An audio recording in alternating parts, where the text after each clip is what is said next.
Quiet on the set. Camera speed. Sound production. Roll sound. Rolling. Sound production. Take 2. Welcome to the I Remember Liking That Movie podcast. Remember those childhood movies you loved? Now, we're going to watch them again and find out if they're still as amazing as you remember. Or, your father was right. You were an idiot, and everything you watched was stupid.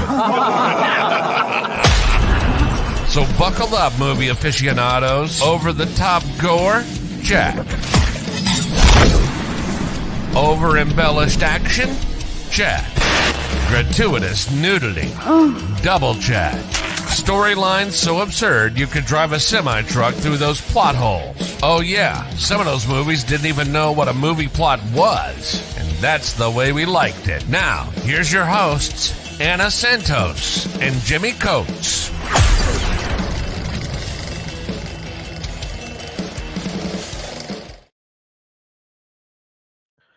Welcome to the I Remember Liking That Movie podcast. Today, we are going back to 1980. Oh, shit. 85? I think it's 85. Yeah. 85. We're going to 85. 85 was a good year for horror movies. They really hit Actually, their stride. The only movie I can think of is Return of the Living Dead at the moment. But anyways, we're going to watch The Nightmare on Elm Street 2, Freddy's Revenge. Mm-hmm. We watched Nightmare on Elm Street 1 and the Nightmare on Elm Street remake. I think we both liked both of them. I think we actually thought the remake was more watchable, rewatchable. Yes. I think that's what we came at our because conclusion. it was very entertaining. And the remake was so close to the original, but they gave more information about Freddy and they gave you more kind of substance, but it was also just ridiculous and what a perfect random slasher film is. So you're like, this is a good time. Yeah. Now I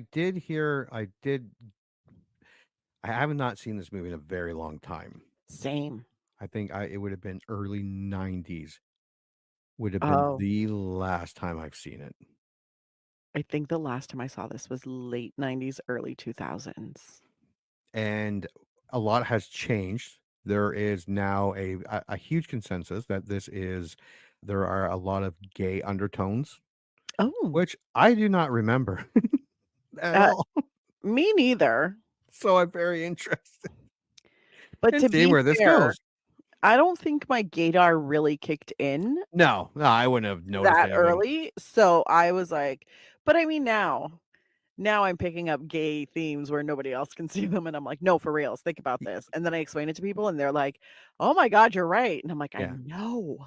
Yeah, back then it was like I had no clue. It's like, oh, look, those two men seem to are having sex. That's weird. I wonder what that's about. That's odd. Sometimes stuff you say makes me concerned for you. FYI. Yeah. You're not the first person to say that.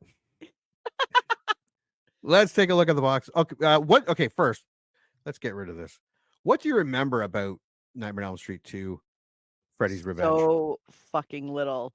And that's the hilarious thing, because I know for a fact I saw this movie. I can't remember shit about it. And I know when I watch it, a lot of stuff is going to come back to me and I'm going to be like, oh my God, yes, I remember this now, or this seems familiar. Right now, I can't. I can't remember almost anything, which is weird. Actually, no, it's not really that weird, which concerns me because normally I end up hating the movie a lot when I don't remember anything about it. I remember being on the bus at the beginning. I remember this being very different than the first one. The first Nightmare on Elm Street I ever watched was Nightmare on Elm Street 3. And so going back to 3, that's when he hit his stride of very comical, and going to number 1, he was a little bit like that. Number 2, I remember he was not like that at all. I remember there was controversy during the filming because they weren't using Robert Englund during this movie. They brought him back because it was not working without him. And I remember it being the dream stuff wasn't as prevalent in this movie. Yeah. But I do remember liking it. Oh, it's a Freddy Krueger movie. I mean, it's hard not to. Yeah. Even the Now, shittiest, like, Freddy Krueger like, I just watched Freddy versus Jason again. I love that movie. I love that movie too, but it is one of the shittiest movies ever made in the history of movies. But it's Oh, also one of my favorites. yeah. And it's right, like Jason X. I love Oh, Jason X. I So love bad. Jason X too. It is Yeah. terrible. Absolutely terrible, but my god, is it a good time. Oh, it's so much fun. And Freddy Goes to Hell. Yeah, Yeah. So I'm hoping that movie falls into that, or it falls into a decent slasher, or I'm not sure. But I do remember liking it. Mm, But see, I remember watching like 3, 4, and 5 with like friends on weekends and yeah. stuff, and there wasn't a whole lot of hey, we should rent number 2. I unfortunately did not have a lot of friends who watched horror movies. Oh, okay. So I was always watching these things by myself. Mm. All right. Well, let's take a look at the box office because this is kind of cool. Nightmare on Elm Street 2, released November 1st, 1985. Are you fucking kidding me? Seriously? You miss Halloween by a day. You don't. I don't get that's just dumb. So it had a budget of $3 million, Mhm. which I guess is a step up from number 1. Domestic $29.9 million, so $30 million, Okay. which is pretty good for a $3 million. Like that's a $27 million return. Yes. I mean, it doesn't like but it justifies making another one. It does. It does. I'll give you that. Like if you made 27 million. But also was the international also 29? Or did you No, just write that number twice? it should have said total Got because you. there was no international. Yeah. Not that was available to me. So it opened in 544 theaters at number 4 with 2.8 million. So it almost made its money back, even Mm. opening at number 4. It opened behind Death Wish 3. That was number 1. To Live and Die in LA, number 2, and Jagged Edge.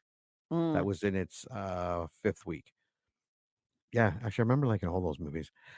All of those movies had over 1,000 theaters. Death Wish 3 opened at 1,400 plus. The following week, it dropped to 8th place with 1.8 as new movies. Target, which I did not, I've never seen this movie. Go on to IMDb, look at Target. It Mhm. stars Gene Hackman and who's the main guy from the douchebag from Something About Mary, Is which douchebag? the one that's supposed to go down and spy on her or do what is he in there? Detective or a Oh, private eye? is it Owen Wilson? No, No. he's a great. Oh, Jesus Christ. This is bugging me now. Okay, so now I'm just gonna start naming people, okay? Matt Dillon. That's it. There we go. Yeah. This movie called Target with Matt Dillon, and it actually looks like a really cool movie. Anyways, and Transylvania 65000. Fun fact: Death Wish 3 remained in number 1 spot. In its 3rd weekend, dropped to 10th place with almost $1.1 million. As Once Bitten opened in 1st place, and Rainbow Bright, the Star Stealer, opened in 7th.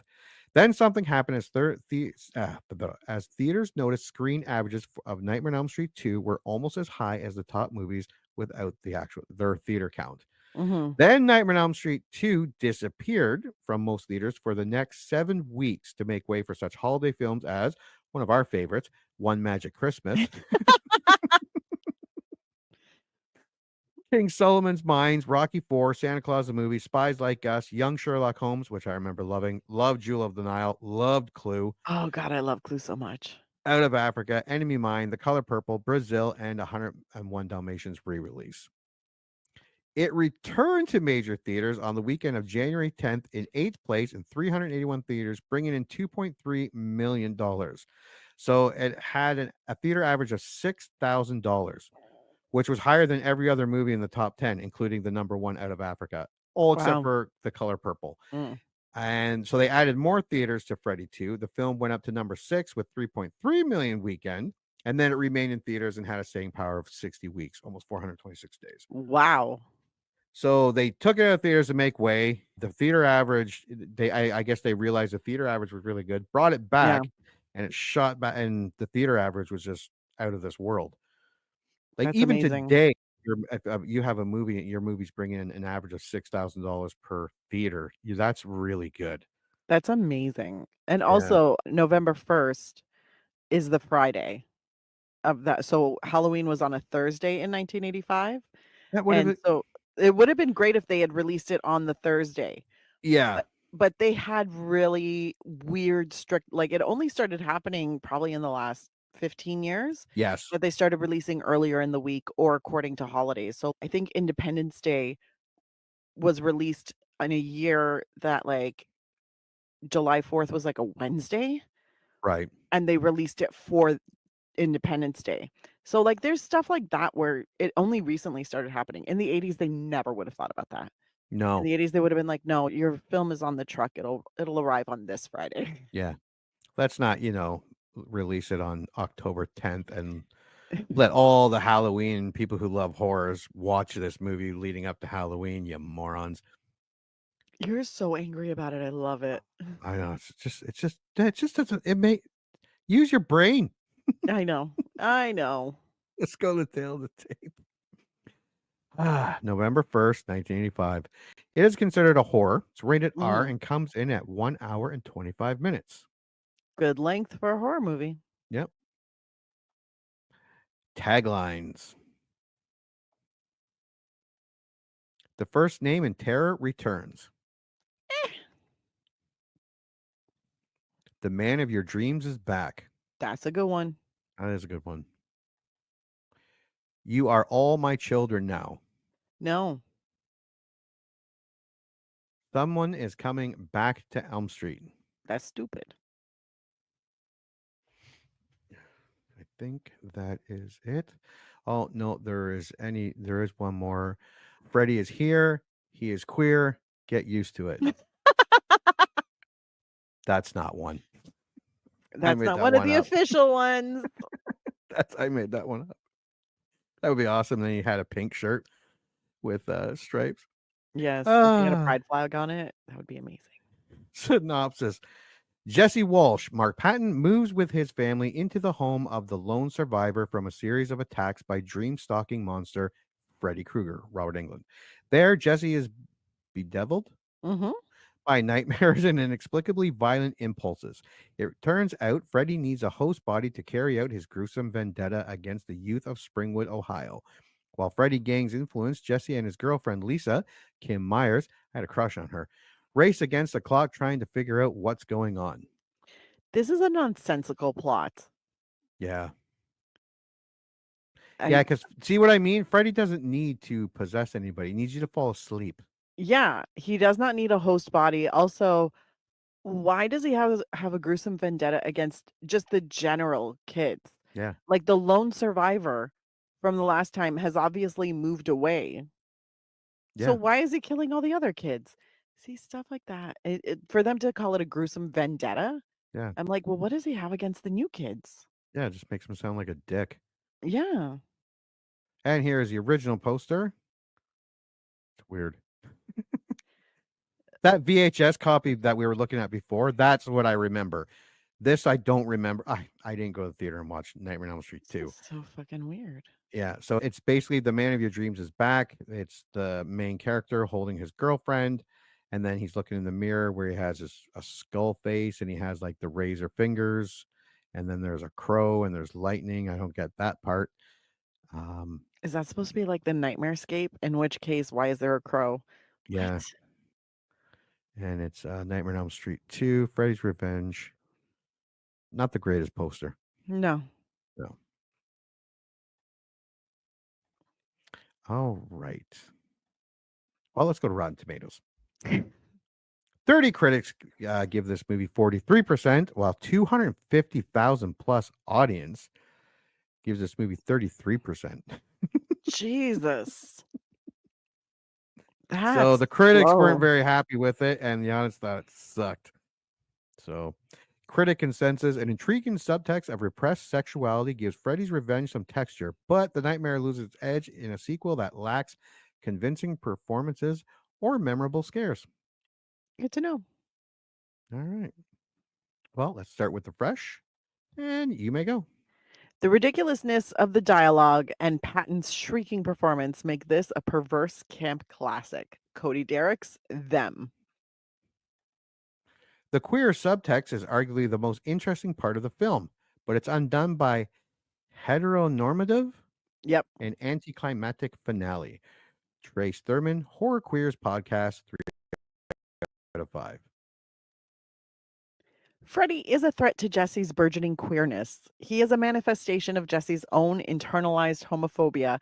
So when sexual situations arise that might naturally encourage Jesse to consider his unorthodox for the 80s sexuality, Freddy pops out. Joe Lipset, bloody disgusting. I Did you am mean like so into Did you mean like a penis? Like Freddy pops out? That's the metaphor, Freddy's penis pops out. or is Freddy the penis? He is See, a I dick. never, when I was a kid, this never struck me at all. So Well, I am don't I am remember. curious.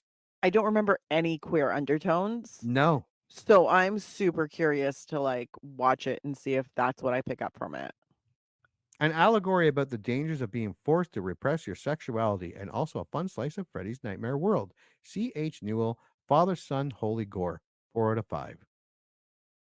That's awesome. A work of high camp, even if Freddy himself is often reduced to an annoying nocturnal emission that will inevitably ruin a pool party. Leo Goldsmith not coming to a theater near you. Okay, I remember the pool party. I remember parts of the pool party. I remember parts of the pool party. Yeah. The darkest of the Elm Street series gets cheesy, but is still fun if you're stoned. Alex Sandel, Juicy Cerebellum, 7 out of 10. Amazing. All right, Rotten, you may go. A significant drop in quality, the goofiness of the script, and some baffling visuals make this a strange experience. As a confusing contrast, the portrayal of Freddy is perhaps the darkest in the series. Cody Leach YouTube, 2.75 out of 5. Yeah, That's first quite the time I score. saw 2.75 out of 5. The scares are already less effective than before, especially when they're derived from something as goofy as a spontaneous bird combustion or revenge against the gym teacher. Mike Massey, Gone with the Twins, 3 out of 10. Damn. The sequel is clunky, sluggish, poorly cast, not funny, and worst of all, not scary. And it all but dispenses with what made the first film scary to begin with. Jason Bailey, Wire. An uneven, tedious, and sloppy sequel with plot holes, lapses in logic, and horrible performances. Wow. Felix Jeez. Vasquez Jr., Cinema Crazed. Possibly the lamest of all the sequels, although 5 and 6 later set the bar particularly low. Kim Newman, Empire Magazine, 1 out of 5. God, they hated this movie.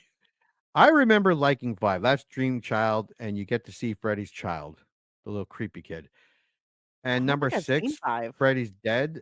I remember being just, it was like really out there for the comedy. But it's been so long, I could be wrong. Mm. The second film of the series departs from the storyline dramatically, leaving the impression that it doesn't fit into the series. Wesley Lovell, Cinema Site, 1.5 out of 4. I must give credit where it's due. This is pretty unique in its stupidity. Tim Brayton, Antagony and Ecstasy, 3 out of 10. Wow. The worst of the nightmares. Don't bother turning on to this Elm Street. Jerry Shamray. Yep. Your Movies, Cleveland.com, 0 out of 5. Damn, Jerry. Just a 0. The acting, so as to give it a label, is extremely non-existent. Greg Muskowitz, efilmcritic.com, 1 out of 5. Damn, Greg, that's harsh. So what I'm getting is that the people that liked it are saying that it wasn't a masterpiece or anything, but Yeah. it tried something different and it was fun, campy. And the people that didn't like it really didn't fucking like it They at all. really, really hated it. Like No, so yeah. much. IMDb, 79,000 user ratings, comes in at 5.4 out of 10. A little higher than Rotten Yeah. Tomatoes. All right, you may start. Freddy's Back for Revenge, really criminally underrated sequel. 10 out of 10. Nightmare on Elm Street fan. I think he's biased. Maybe just a little. And I actually, when I clicked on this guy, Nightmare on Elm Street fan, he actually has a list of his favorite Nightmare on Elm Street. This was like the third from the last. So they're like 5 above it. So I don't know what they got, like 11 out of 10, 12 out of 10, 13 out of 10. So, and there were a ton of, for the ones that were high, underrated. Apparently everything's underrated. Yeah. Weird, awkward, and awesome. 9 out of 10, Bored Dragon. I will always defend this entry. 8 out of 10, Crows, 18,865. I wonder if these are prisoners. Maybe. This is just their prison number. Weird, creepy film. 7 out of 10, Falconeer.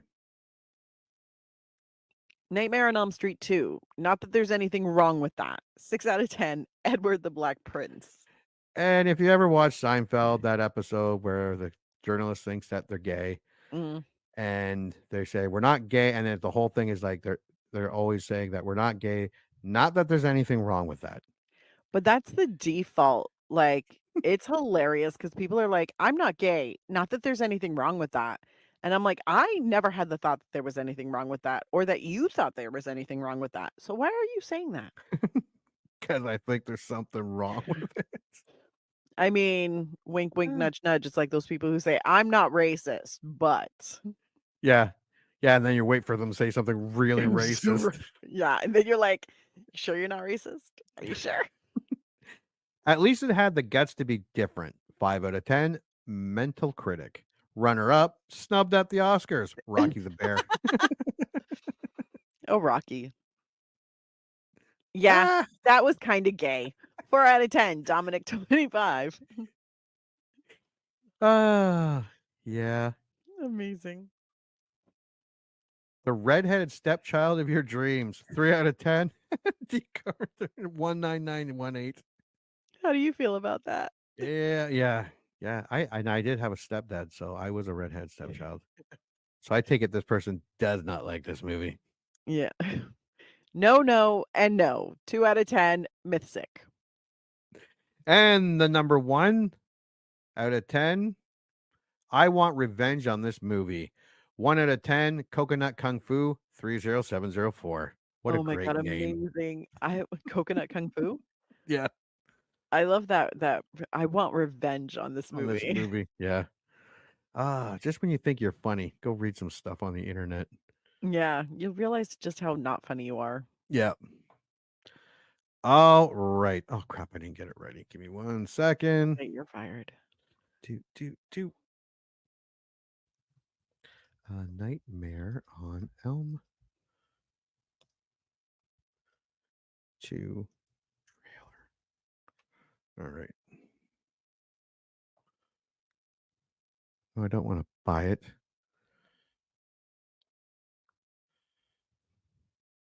16. This trailer is from 16 years ago? Oh my god. Oh, here's one from 10. Oh.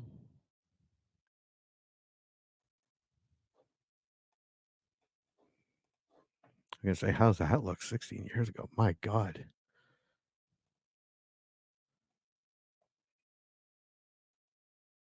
Apparently there's a documentary. We'll talk about that as soon as this is over. All right. Someone is coming back to Elm Street. He is not friendly. He is not patient. Kill for me.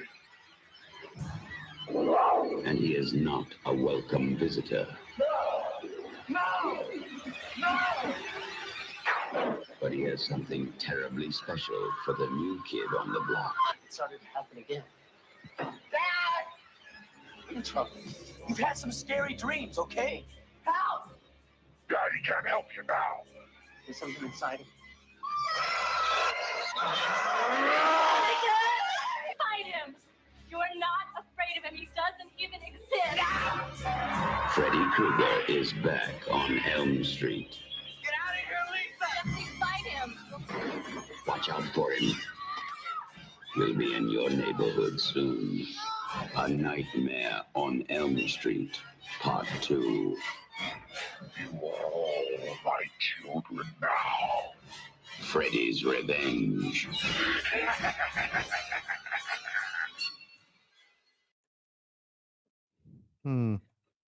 I am unsure about whether or not I will like that. I was going to say, what's your prediction? I am unsure but whether or not I'm gonna.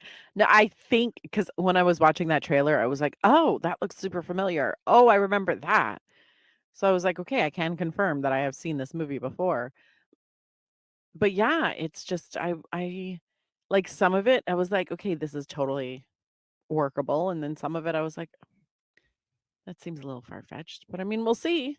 Maybe the trailer just doesn't do it justice. Maybe. Yeah, I don't know.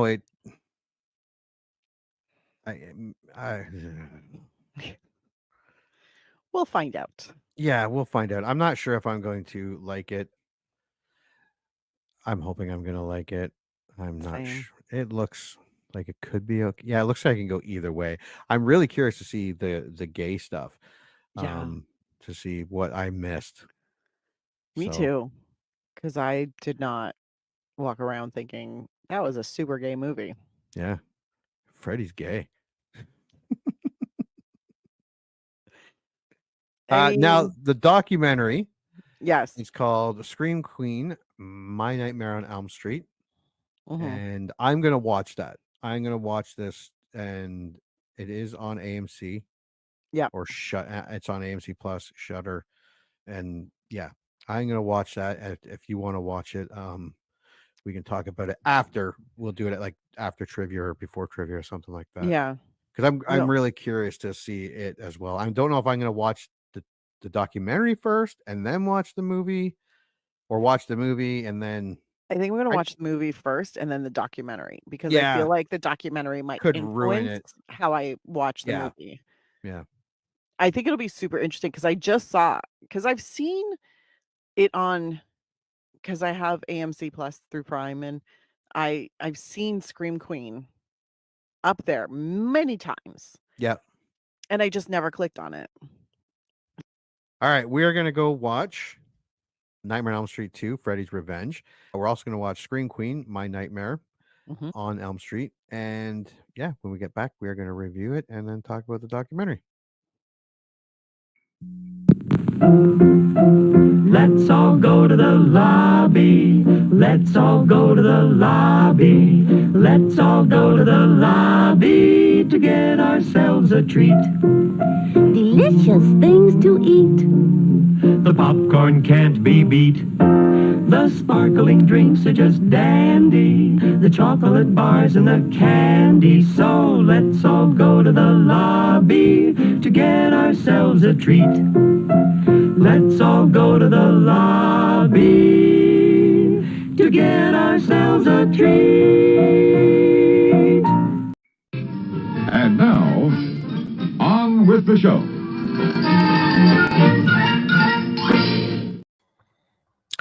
Ooh, wasn't that scary, kids? No, not even a little. It's scary for different reasons. Did you watch the 1985 sequel, A Nightmare on Elm Street 2, Freddy's Revenge?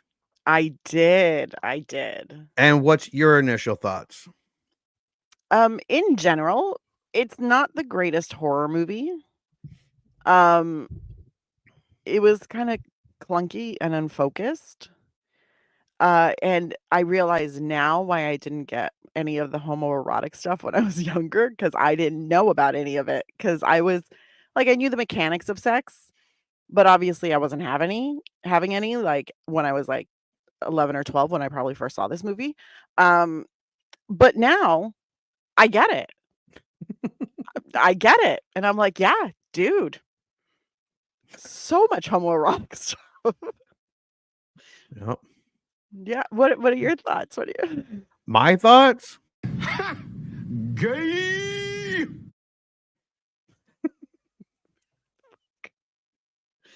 It's true though. It is true. Very true. My initial thoughts are there's a lot of things wrong with this movie. The gay stuff, not one of them. Like the homo undertones and gayness, and I was fine with that. It makes sense to me. Yeah, I had fun watching it, especially because it's been such a long time. I forgot a lot. Same. And yeah, like you, I was too young. Like the gayness is right in front of your face. Like It it's really right is. there. Like he might have just started slapping you in the face with it. Like I don't understand. I understand why I didn't get it. I was just too young. It was just Yeah. a horror movie to me. You didn't understand. Also, there wasn't a lot of representation No, of homosexuality. not in 1985. Not in 1985, not even in the early 90s, because in the early 90s, it was all very over the top Yeah, and campy, and Yeah. it was the extreme. Like, you didn't see everyday, regular gay teens just hanging out. They were just so, like, extra. And it was usually for comedic purposes. Yes. Yeah. But there were movies like Philadelphia. There were movies that did explore it, but not to the depths that we have now. Yeah. I watched this first before the documentary, which I'm glad I did. Me too. A lot of the reviews said that if you take it as a standalone slasher, it isn't bad. But this is not a standalone. This is a Nightmare on Elm Street movie. Yeah. And this is where I have a huge problem with this movie. Well, the writing, the direction, the effects, the weird choice of effects, the anticlimactic ending, which starts amazingly. The fucking much pool potential. scene, which is a head scratching dumpster fire. Yeah, it's clunky and unfocused. Like I feel like, and now I feel kind of justified in my mild rage towards the writer after watching, because I was like, who wrote this shit? Like, forget the gay undertones. The writing's bad. That I had no problem with. That made sense. It was the rest of it that I was like, who wrote this? You thought this was a good idea? What's the point of this scene? I spent so much of my time doing that.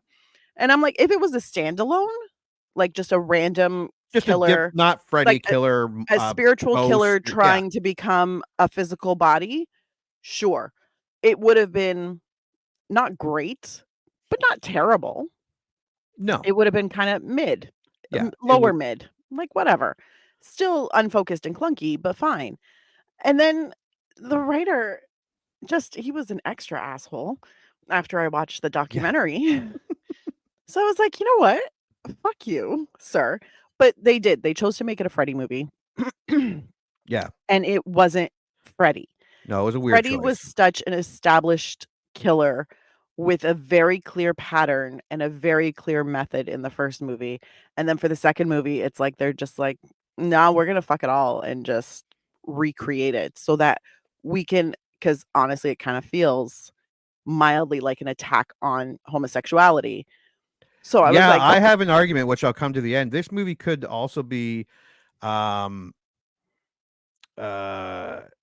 viewed as an anti-gay movie. Oh, 100%. Just as easily as a pro-gay movie. Yeah. Yeah. I think it's definitely considered a gay movie because there is so much, and this is going to sound like the weirdest, there's so much gayness that can be identified in it that I understand why excuse me, I understand why people identify it as a gay movie. I get it. But in the actual content, it feels anti-gay. Like if you take away the audience and you just watched it straight and you start looking at it, you're like, this feels anti-gay.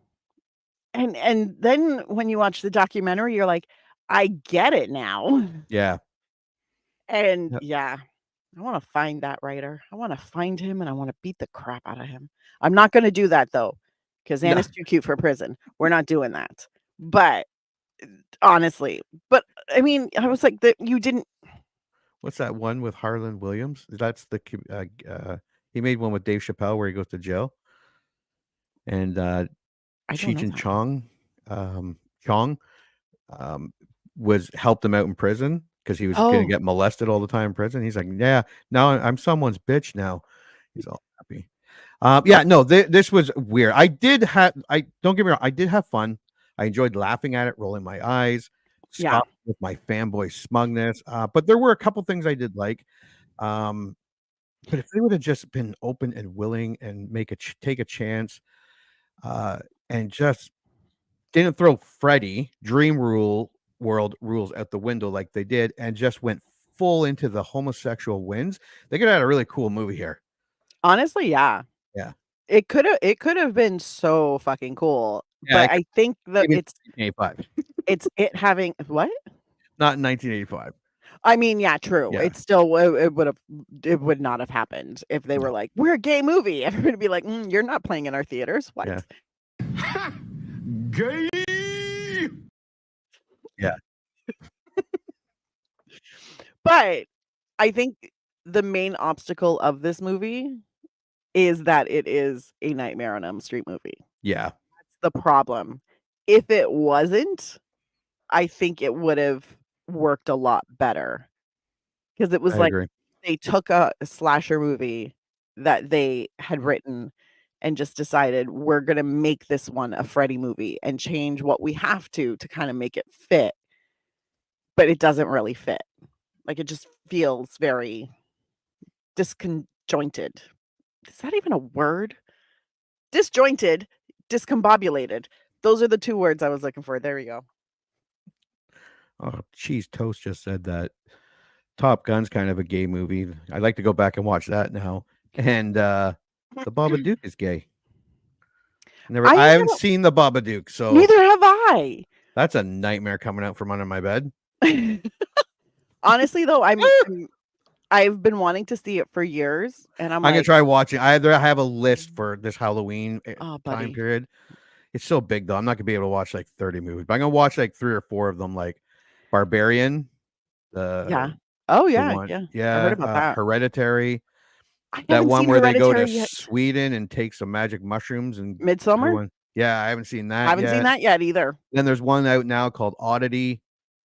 That's supposed to be one of the even the guy who did Dr. Sleep. He did all those TV shows on Netflix, all those mansion horror haunting mansion one. What is his name? He's doing Ryan Murphy. I think so. Yeah. Or American Horror Story guy. No, he did the Netflix ones, where it's the haunted mansion and the kids move in. Oh, yeah. He's love really those. really famous. I don't know why I can't. There we go, Mike Flanagan. Thank you. Oh, there you go. Eggs I forgot his name too, so you're fine.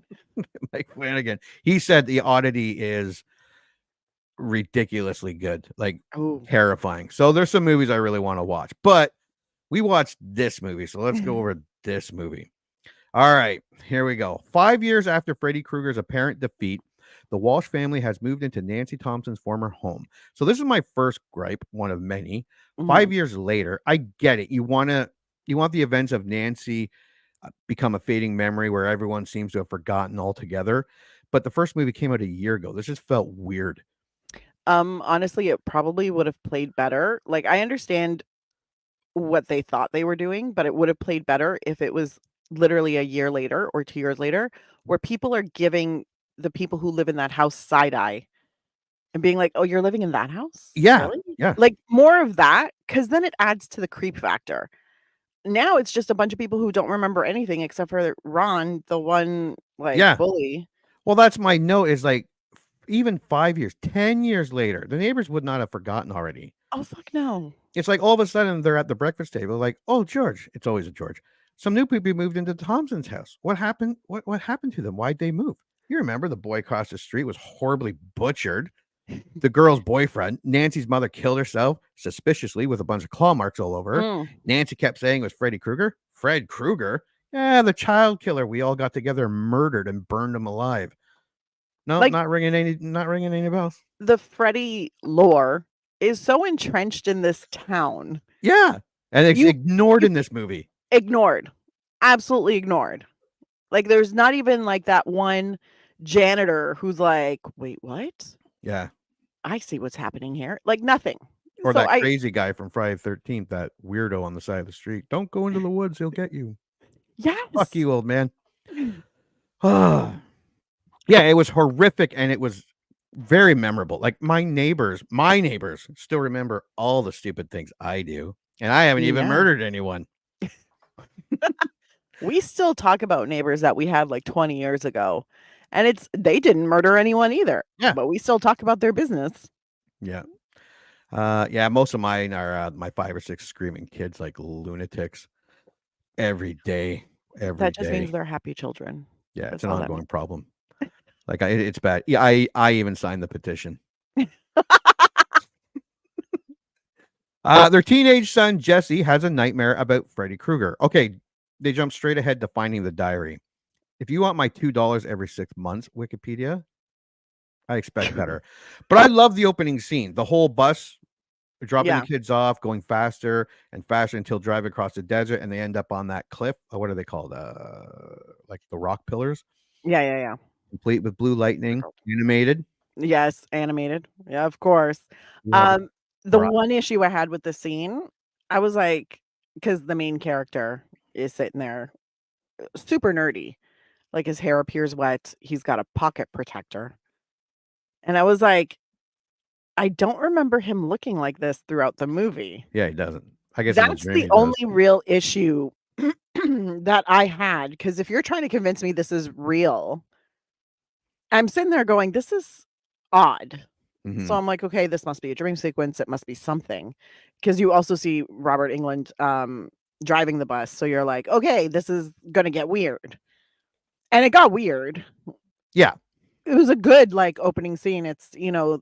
Yeah, I was actually excited. I'm like, oh, okay, this is cool. Yeah, it This didn't is seem. The only thing that I had an issue with was the way he was dressed.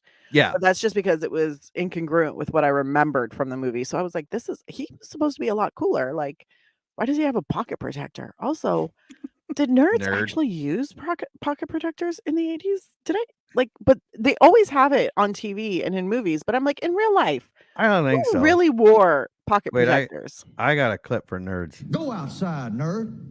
Get out. Go. Yeah, get outside, nerd. Go. No, I don't think they did. I think that was just invented for movies and TV shows to make Honestly, kind of. you identify like, oh, pocket protector, that guy's a nerd. Well, I also understand, like, if you use a fountain pen that you refill with ink, I kind of understand a pocket protector at that point. But this Yeah. is 1985. We all have ballpoint pens. All right. We're all carrying around Bics and mechanical pencils. Calm down. Yeah. That was my one gripe. All right, we meet Jesse's sister and mom and dad, and then we learn that he hasn't unpacked his room. His mom, Hope Lang, we watched her in Death Wish not long ago, Yes.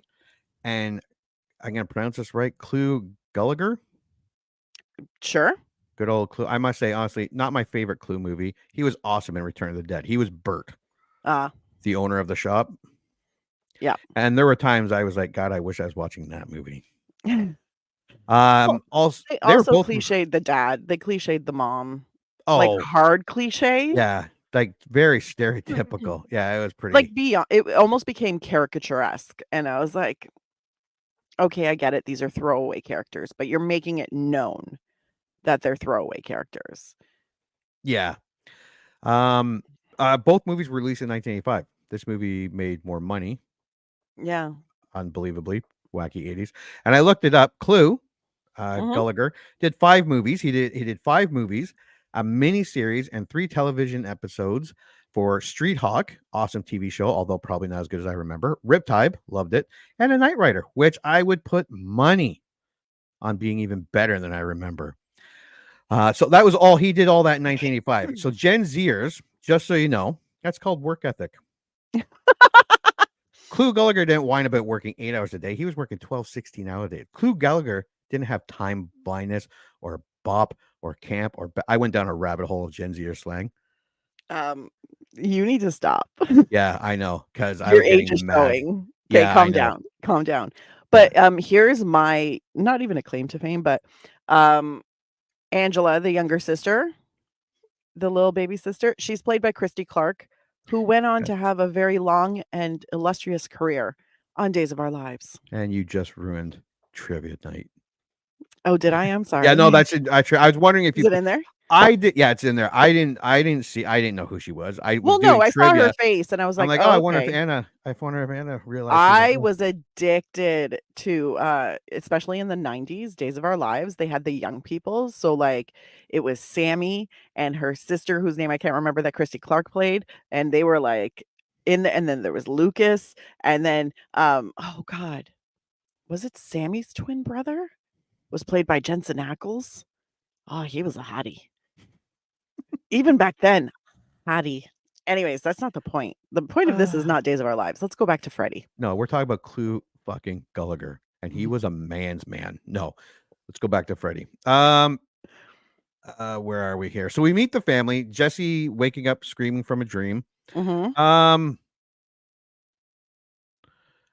And while not gay, it wasn't straight. It was a very high, and I think it's because we were talking about all the gay undertones and subtext that it really affected the way I watched this movie. And I'm glad I didn't watch the documentary before I watched this movie, because I would have been, Same. rather than watching the movie, I would have been like looking for everything. And just for those that are listening, the documentary is fucking fantastic. It is a So good. great documentary. Such a good I documentary. feel really bad for Mark Patton. He kind of got fucked on this movie. Oh, he totally did. Yeah. He totally, and it angers me so much because I'm like, "Oh, what would your career have been like?" And also Cheese Toast. Yes, the Days of Our Lives spinoff was also very good. Sorry. Shut up. Days of Our Lives is amazing. Well, it was. I had to quit it when Marlena became possessed by the devil. Like that was my line. That was my hard line. We meet Lisa. So hot. She was hot. We were talking in the comments that and this is in trivia too, she was hired because she resembled Meryl Streep. She really, really does. Yeah, you would think they were related. Yeah, she actually does look a lot, or she did in this movie, like Meryl Streep's daughters. And she appears in the documentary, and Lisa Weber, who plays like she looks hotter. She looks amazing. Well, I'm older and attracted to women more age appropriate, which is always good, evolving as No. There's an objectively, like, she looks really good. Like, you know how there are some people who, no matter how their body changes, you see them and you're like, you like yourself. I think like Kim Myers, that's her name. Kim Myers. She has found a peace in herself. And she's a happy, like, I think she's just happy in her life because that's the way she carried herself in the documentary. And I was like, "Girl, you're looking good. Your joy is showing. Like, it is shining out to the world." Yeah, she married rich. You could tell. She was happy. You don't have to be rich to be happy. I beg It doesn't hurt. I'm but poor and I'm miserable. You're not miserable because you're poor. FYI. Trust me, I've had this discussion with myself. I am also poor. But that's not the point. The real point is, yes, she shows up in the movie looking hot. Yeah. Great hair. And then they get in the car that needs to be started with like a puzzle. Yeah. And she's like, "Don't you like start it with a key?" And he's like, "Hey, why would I do that?" Okay, so where are we now? Jesse gets into a scuffle and his bare ass is showing. Lisa's friend is like, "Nice ass." This is during gym or whatever they're doing it. But the gay subtext is becoming not so subtle. No. Like soon it's just gonna leap off the screen and start singing show tunes. Like I'm amazed. That's not stereotypical at all. Although I will say that my first date with a guy who later came out was to go see Rent. One of my favorite musicals. We didn't know he was gay at the time. I was gonna say your first date with the guy and you guys went and saw Rent. Gay. We both enjoyed musical theater, and there are many straight men who enjoy musical theater. Shut up. Eric McCormack loves theater. He's a great singer, very talented, and he dances. And he is straight. So thank you very much. One. How to pronounce it, but I think it's Tivit. He did a TV show where he goes around killing people, very deadly. And then you know what else he did? Musical theater. Mm. Hey, Okay. Rent is awesome. Don't you? I've No, never seen it. Never seen it. talking to the comments now. Oh, okay. Exie, I think I'm pronouncing that right. He's like, I understand if it was Grease, but Rent, and I was like, Rent is. I've seen Grease. You should honestly, Rent is really good, and the movie does a really great depiction of the show. I'm married now. I don't need to trick a woman into sleeping with me. I don't need to see Rent. Yes, you do. I think everybody should see Rent. I think it's one of the greatest musicals in the world. But anyways, Okay, so Jesse and Ron, although fighting, because a big fight starts and his ass pops out, but they like No, super he quickly gets become pantsed. friends. He gets pantsed by Ron, and that was another thing that I noted. I Oh, was okay. like, was pantsing a big thing? Because the guys I knew didn't really do it. Maybe they Yeah, it liked was a each other thing. more. Yeah, it was a thing. Yeah. So, anyways, he gets pantsed. You see poor Jesse with his jockstrap, so his whole ass is showing. Yeah. I'm like, that's mean. And then they end up doing push-ups, being watched by the creepy coach through a window. Yeah. Yes, but they become friends very quickly. Like they should have fleshed this out a little bit, but yeah. Yeah, all of a sudden they were eating lunch together. Yeah. Like they had two scuffles with each other, and then they're having lunch, and they're like besties. Jesse goes, okay, so Lisa invites Jesse over to go swimming. We see that Lisa's rich. Jesse goes to leave, but his dad is like, get up there and clean that room. Lisa comes over, and Jesse's dancing. The dance. The music selection. Yeah. First. I won't even play the gay clip. No, and then the dancing. I was like, yeah, that was the moment. Yeah, where I I'm was like, oh yeah, gay. Yeah. So gay. Yeah. Like Up until then, it was kind of maybe. And the writer and the director, the documentary was right, because for the first little bit, no one really said anything. It wasn't until a little later. Well, actually, when they're talking about the coach, I think it's Ron that says he hangs out At gay bars. At queer S&M joints downtown, and he likes pretty boys like you. Yeah. And then they use the phrase mounting her in that same conversation. Are you mounting her yet? And I was like, yeah, the dialogue was pretty. I was like, okay, that's written. But I was like, that is feeling kind of queer, that entire conversation. I'm like, okay, I kind of understand where like this subtle vibe of queerness is coming from. I'm like, I get it. And then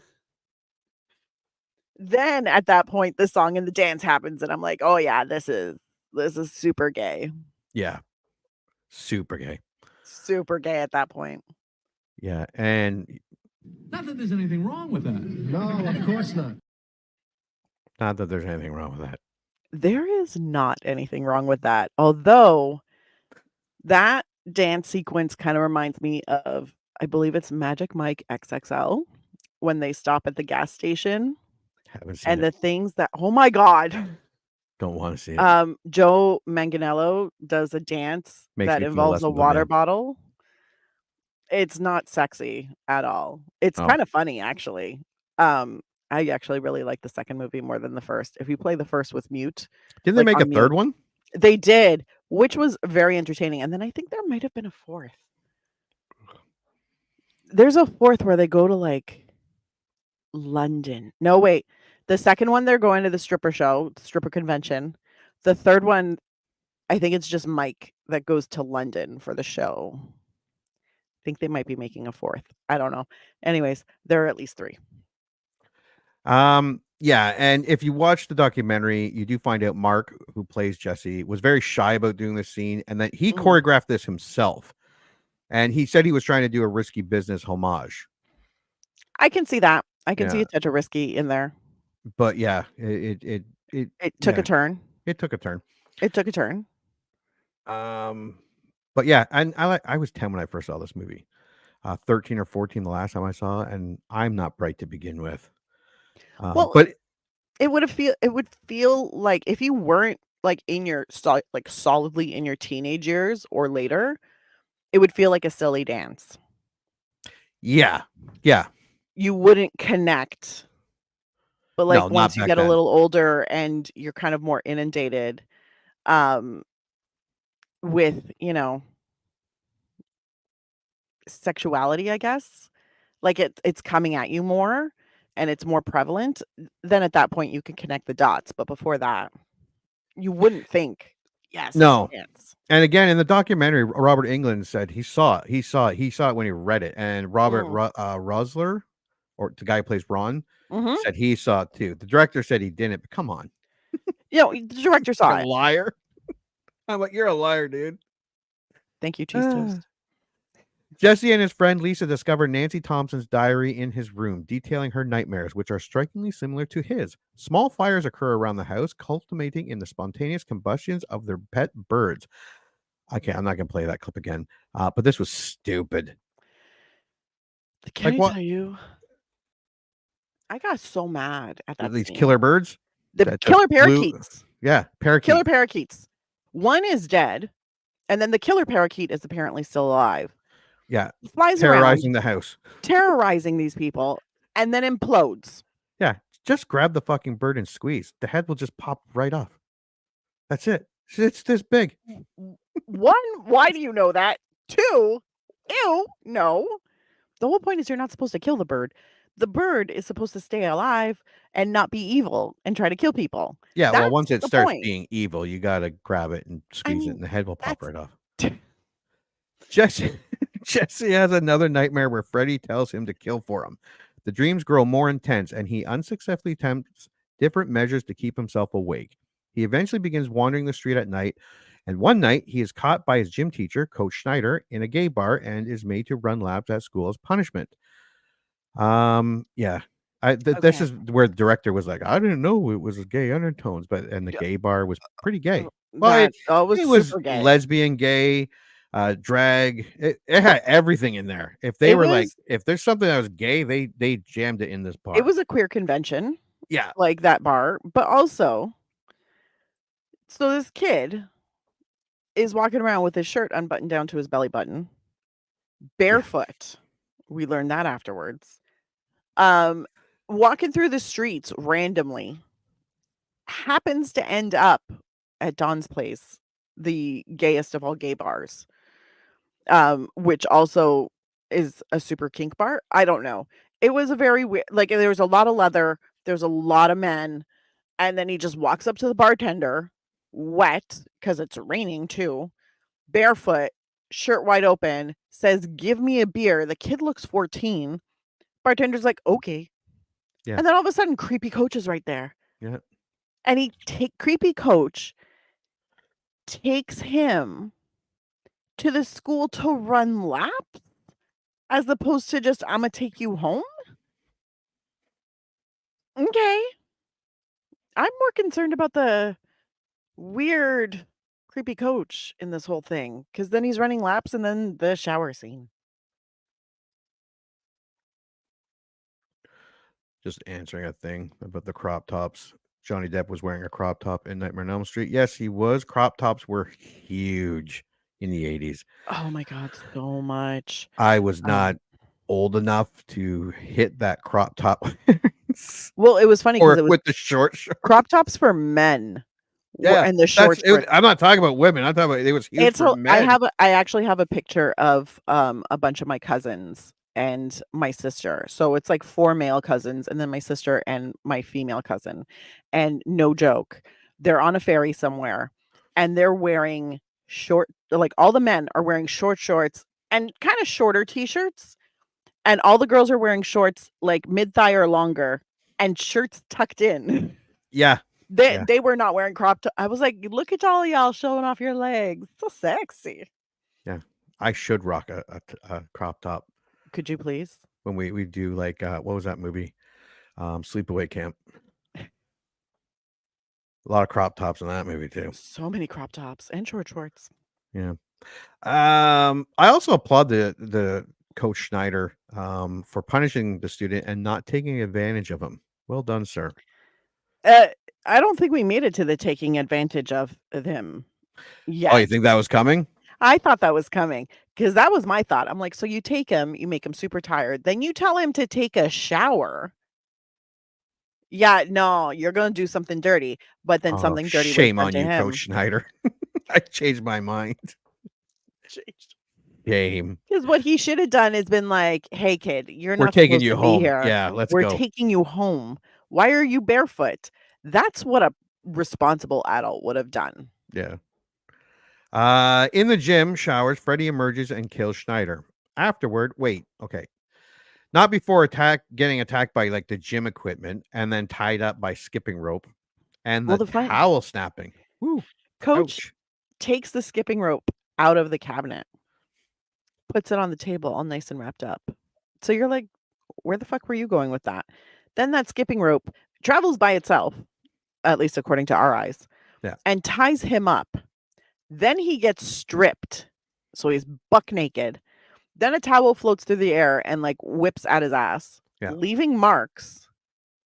And then you see Freddy emerging from the fog of the hot water. Yeah. And then there's blood on Jesse.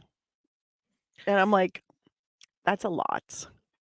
Yeah, and the coach, like, he was upset being attacked by the invisible thing throwing all the equipment at him and being tied up with but he wasn't. I thought might be more alarmed.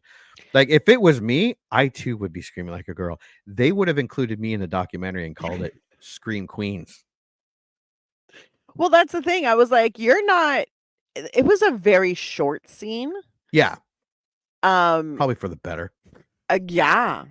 But it was almost really focused on not necessarily tormenting him, because it's literally like right after he gets like the towel whips. Yeah.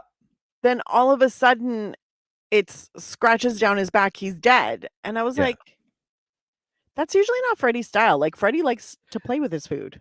Yeah. And you could argue it was Mark doing all of this because it was him standing there after Coach Schneider is sliced and diced and he had the glove on his hand. But I'm not buying Mark overpower. The guy who plays the coach, he's huge. Like, he's a monster of a man.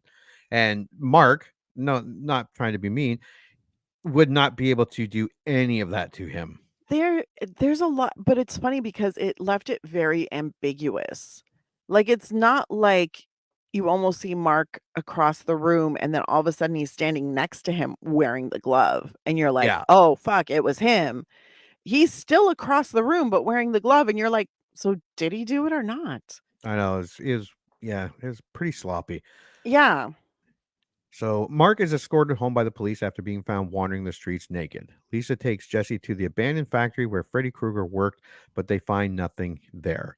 The character's name is Jesse. What's that? Character's name is Jesse. What did I say? We've been calling him Mark for the last like 5 minutes. Shit. Yeah, sorry. The character's name is Jesse. And when he gets dropped off by the police, stereotypical 80s parents, like the mom, he might need a therapist. And the dad's like, he doesn't need a therapist. He needs a fucking kick in the Sounds And like then, me. You know what the best part is? I ended up writing a note. I was like, the dad is an example of why so many Gen Xers need therapy. Yeah. He's the reason. Like, or parents like him. Because the mom is like, oh no, my poor baby, my poor baby. And he's like, whatever, he's got to toughen up, suck it up. Yeah. Go Feelings be a are man. for the weak. That's what I say all the time to my kids. Stop whining. Be a man. I have all girls. And then they yell at me. They're probably more manly than you are. Let's be real. A lot more manly at times. And that is perfect. Yeah. Don't even get me started on gender roles. But I will say that was also the point where I wrote a note to myself where I was like, this feels like a really weird after school special. Absolutely. Yes. Yeah. So the following night, Jesse attends Lisa's pool party and kisses her, but his body begins to change and he leaves in a panic. In the first film, although dated, it is still a funny scene where Freddy's tongue comes out of the phone and tries to French kiss Nancy. It still looks like you appreciate the effort and it's done quick enough that it still fits in the movie well. excuse me. This was just a rubber tongue. It was Like, gross. yeah, It was like gray. but it was so fake looking. Like, tie a string to it, move it around, put some Yeah, move saliva it. on, make it gross, lick some nipples, like do something weird. Oh, I didn't even realize this until I was watching the documentary. There was no nipple, like female nipples in this movie. Oh, I am aware. All I saw was fucking man ass. I know. And I was Count the like, disappointment on my face. I I'm like, I know. And I'm like, oh, they're making out. Here comes some. What? Where's? No, although he kept them we're in high covered. school, I shouldn't be cheering to see nipple. He kept them covered. He did keep them covered. And I was like, Oh, very and I gentlemanly. noticed that, and I was like, oh, that's great. And then in the pool, you see one of the girls, I think it was the best friend. You see her bikini top like floating away, but you still don't see her boobs. I never registered that. And I that did. just further confirms Yeah. we're going for like gay in Yeah. this movie. Gay. Yo, please. We can stop with that clip now. It's funny the first like 2-3 times. Now it's not. Yeah, and the tongue looked like something you bought from the It store. Oh, you remember the It store? Mm-hmm. Oh, that was cool. I do. Yeah. For those listening, the It store was just a store pre-internet or pre-ordering everything and everything where you get like fake vomit, dog poo, cigarettes that looked like they were lit so kids could walk around and get dirty looks. Shirts that had sayings, dirty sayings and gag gifts and cool. Yeah. It was one of my It was favorite like stores. Spencer's but less gothic. Yeah. But my point being is that they wasted this scene with a shitty prop. Shame on you, prop guy. Shame. Honestly, sometimes I think in this some things kind of fell by the wayside and it was a lot of it's good enough. Because there were a few scenes where I was like, Yeah. that's not there were some where I was like, oh, not bad. Like that's pretty impressive for 1985. And then there were some where I was like, were you even paying attention? Did you even look to see what it looked like on camera? Yeah. When Grady falls. No, wait. Okay, no, he goes to Grady's house, confesses to killing Schneider, and instructs Grady to watch him as he sleeps. I like Grady, but if my friend came and confessed to murder and then wanted to sleep over and see if he acts strange or starts to get, oh, I don't know, murdery, I'd be like, no. Sorry, dude. Mom, Jesse is creeping me out. I think he might be trying to murder me if I fall asleep. Make him go home. But this just establishes their bestie status. Yeah. You know, Yeah, even I guess though so. literally 2 weeks ago they hated each other. Yeah. They yeah. have now had lunch where they had a fight, and then Ron was all like, "Okay, see you later, dude." They've done like millions of push-ups together, so now they are besties. So I mean, if your bestie was to come, I know not to you, but if Not my me, bestie came to me and said, "Look, I think I'm being possessed by a freaky, non-corporeal killer. Can you watch me while I sleep?" I'd be like, "Sure, buddy. Let me lock you in the closet. Put some barriers between us, but yeah, I'll watch you." Yeah, you don't have to ask me. I always watch you sleep. When Grady falls asleep, Freddy emerges from Jesse's body and kills him. And this is where, limited by 1985, the effects tried these. This movie did try some new things, and some weren't bad, like the eyeball in his throat. Mm-hmm. The ripping out of his stomach wasn't bad. Not the best effects for 1985, but I took a look like Fright Night, Day of the Dead, Teen Wolf, Friday the 13th Part 5. Not the best effects of 85, but there were some. They were pretty good. They were Yeah. pretty good for I always say for 1985 because we've become so desensitized to effects that Yeah. we just expect them to be like a certain level. So when we watch something that's older, everything looks shitty, but you got to remember like 1985, like this was actually really good. So there's some really good stuff in here that you're like, yeah, fantastic. And then they have stuff like the gray plastic tongue thing. And you're like, dude. Now, Freddy then changes back to Jesse, who flees back to Lisa's house. Lisa realizes that Jesse's terror is giving Freddy his strength, but he cannot stop fearing him and transforms again. Freddy attacks Lisa, but realizes he cannot harm her due to Jesse's influence. So he just fucking bites her ankle. He goes outside instead, where he slaughters the party goers before escaping. And this is where I throw my hands up in the air and declare, what the fuck is going on? I love this scene as a 10, 11, 12-year-old because it was Freddy killing lots of kids. Watching that, this was stupid. Correct. It was dumb. It could have been cool. It could have been so cool. Yeah. It could have been so cool, but it was so anticlimactic because he kills a couple random people. Yeah, 28-year-old teenagers that all look bigger than him. Correct. And then he kind of runs into the bushes. Yeah. Into flames. Well, he boils the pool. Yes. And the fire, the exploding the hot dogs. Yeah, he killed the shit out of the hot dogs. Like, this could have been done with Jesse spiking the drinks or food and having them all fall asleep, and then Freddy gets them into the dream world, not the real world. Yeah. Like, in the first movie, if you bring Freddy out of the dream world, he's vulnerable. That's why Nancy was able to hurt him. Yeah, and like the dad, he tried to. Yeah. Which also begs the question, who the fuck misses this from 5 feet away with a shotgun? It's what they're fucking designed for. Fucking reload. I was like, is that not King? Okay, like, I'm not super well versed on guns. Okay. Like, it's just not my jam. But however, every movie I have seen that has involved a shotgun of some sort, you can load. You can load a couple shells in. 2 shells. Yeah. At least. So I was like, dude, why are you only putting 1 shell into your shotgun? Yeah. And you also have like 4 or 5 shotguns, so you're not a novice. Yeah. But yeah, he shot the table. He shot the snacks. Yeah. Yeah. He wasn't that far away from Freddy, and this dildo missed. Then he had to like reload. Good for him. And then when he finally gets it back up, what's her nuts? Lisa is right there to like knock the gun away because, oh no, it's Jesse. I'm like, this is shoot him in the leg. Yes, great comment. There was that one guy who said that, hey, buddy, calm down. This was like this guy. We can help. Like, it's okay. Yeah. It'll be okay. Yeah, this guy deserved to die. Yeah. Why is there all of a sudden a hostage negotiator? Yeah. At this pool party of teenagers. With a guy that looks burnt and has knives on his fingers. Yeah, let's talk him down. Like, I know this was before the, regularity, I guess, of like high school mass shootings. But I highly doubt a 16, 17, or even 18-year-old high school student is going to be like, I can talk him down. This very disfigured man with a glove of blades, who just indiscriminately killed some people, I can talk him down. I can convince him that he should just be calm and not kill any more people. Yeah. You run screaming. That's what you do as a teenager. You run screaming. Yeah, this was a bizarre part of the movie. It's like they were brainstorming, and by them, I mean like grade 5 students, probably the same ones that wrote Steel Dawn with Patrick Swayze.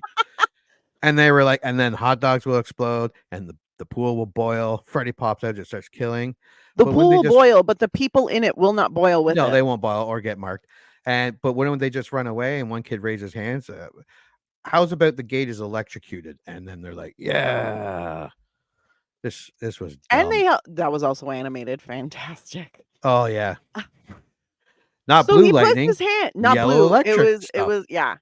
To show the difference of voltage, apparently. So he puts his hands there. And then he's like, "Oh no," and just walks away. And I'm like, it was awesome. That's all we're doing. We're not even reacting really to like it burning you, because it would burn. But fine. I did like the fire behind Freddy, and where he's like his arm and like, you're all my children now. That could have been an iconic line had he dragged them into the dream world and killed them. But yeah, if he had started even just killing them and saying, a quick line with each of them and just being like, you're mine and you're mine and you're mine, and then done that with you're all my children now with the fire behind him, would have looked amazing, would have been amazing, would have made sense. Yep. Just saying that to a party full of kids doesn't make sense. No.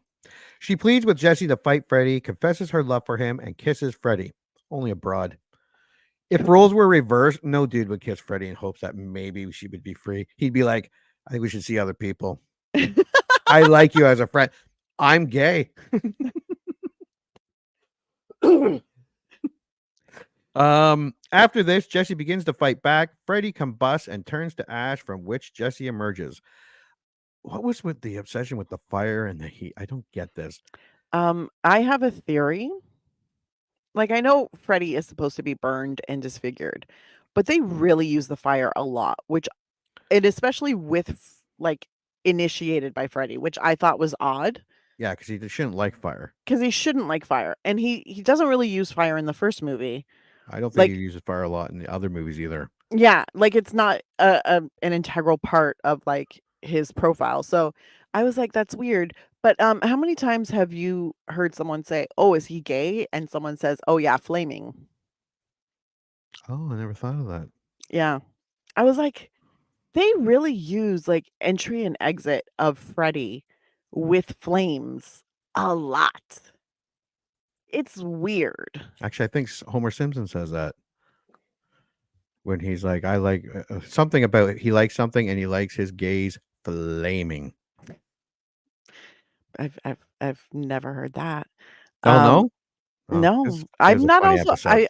I watched The Simpsons for the first like Oh, this 10 one's years. like this one's from like a long time And ago. then I stopped. Yeah, I haven't seen like the last 47 seasons.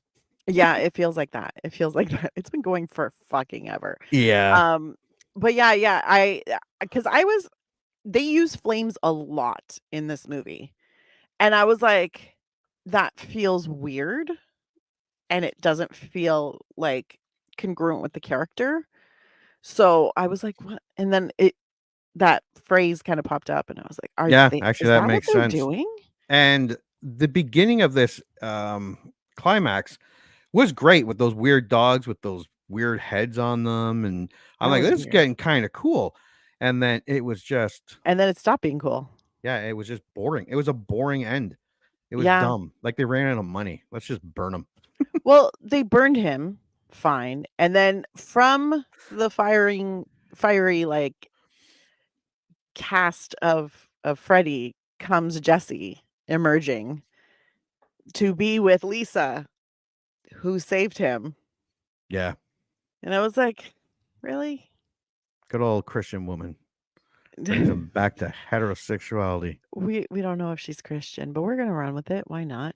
But yeah, no, it was a super like I was like, that's it. That's the ending. That's all we get, really? Oh, okay. Like he got lit on fire again and then just burnt to a crisp and then you flaked him off. And then Jesse's there. Yeah. And then Jesse's there. And then he has, because once you get past that, after that, he's only got some like bandages on his arms. Yeah. And I was like, he was literally encased in fire. Yeah. And that's it. Bandages on his arms. Really thin bandages too. Just a flesh wound. Yeah. Later, as Jesse, Lisa, and Lisa's friend Carrie are taking the bus to school, Jesse notices similarities to his original nightmare and panics. Carrie insists it's all over before Freddy's clawed arm bursts through her chest.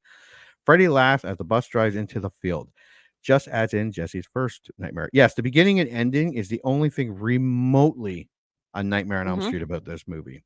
And that is our movie. And that was enough. What was your score? My score, stream it with caveats.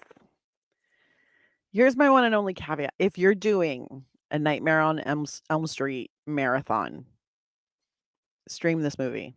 Now, I'm going to be real honest. Crave only had it in French, and I was having difficulties streaming it. Crave was giving me issues today. So I was like, okay, Prime, we're going with you now. Prime, you could either, they were selling it or renting it. They were selling it for $4.99. They were renting it for $4.99. I was like, well, I'm buying this motherfucker. So I now am the proud owner of this movie. I don't know how proud I am, but I'm the owner. But I mean, like, I'm not mad that I paid $4.99 because obviously I had to for this podcast. But would I have preferred not to? Yeah. But I also think if you're going to do a marathon of these movies, it's worth it to watch it.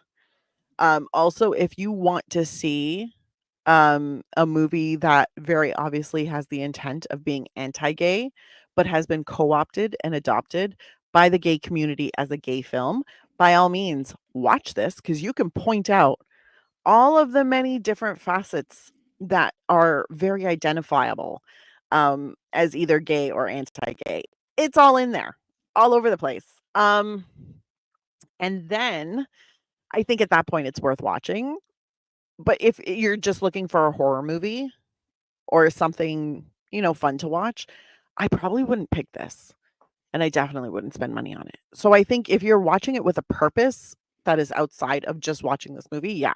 If you're just looking for a good, fun movie to watch, don't watch this. At most, stream it. But that's it. What are your thoughts?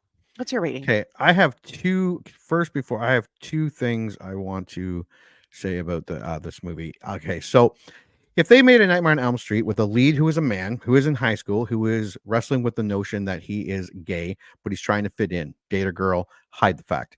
If they use Freddy, like Freddy, like funny, mean, bullying, call him names, and, well, use your imagination. Then as people find out and turn on him, not everyone, not his mom, not Lisa, because now she has a gay best friend and they're the best. But then Freddy uses that to his advantage. Like, they hate you. They don't understand you. Let's get them. And if they use the dream world, how fun would a Nightmare on Elm Street dream world be all gayed up? This could have actually been a fantastic friggin' movie if you think about what they were trying to say and if they actually did what they were trying to hint at. It would have been a great movie. It could have been a masterpiece.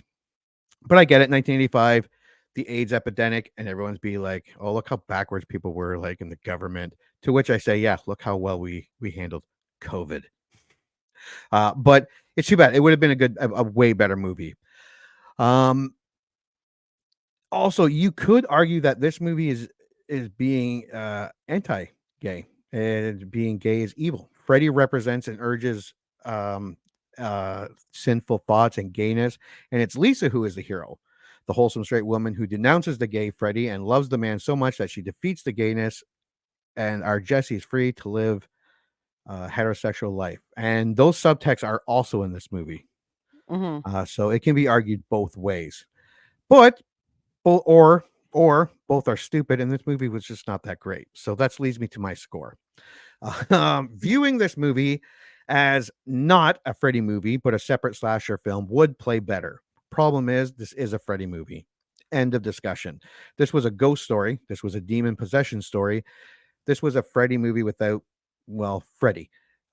He's here, but he's not. The jump from the first film to the third film in terms of Freddy characters are huge. The way he gets more funny and stuff like this. But the first film still had the blueprint of joking Freddy, creepy Freddy, playing with his food, his victims Freddy. This movie abandoned it completely. Where is the dream world? It is non-existent except for the opening and end scene. They took the two things, Freddy and dream world rules, which I'll admit has some plot holes sometimes, but they took these two things that made Nightmare on Elm Street so new, so different, so unique, and threw them away and did something different, but has been done 100 times before. Like ghost stories, possessions, like Exorcist, Amityville, horror, Conjuring. And this one is subpar compared to like these movies. The dialogue was sloppy. The direction was not great. I will give points for the effects department. Some of it was good. Some of it were odd choices, the exploding birds. But there was effort into trying to make it different. In the end, this is not a great movie, and an even worse Freddy movie. Freddy is just not really Freddy in this movie. No dream world, no interesting kills.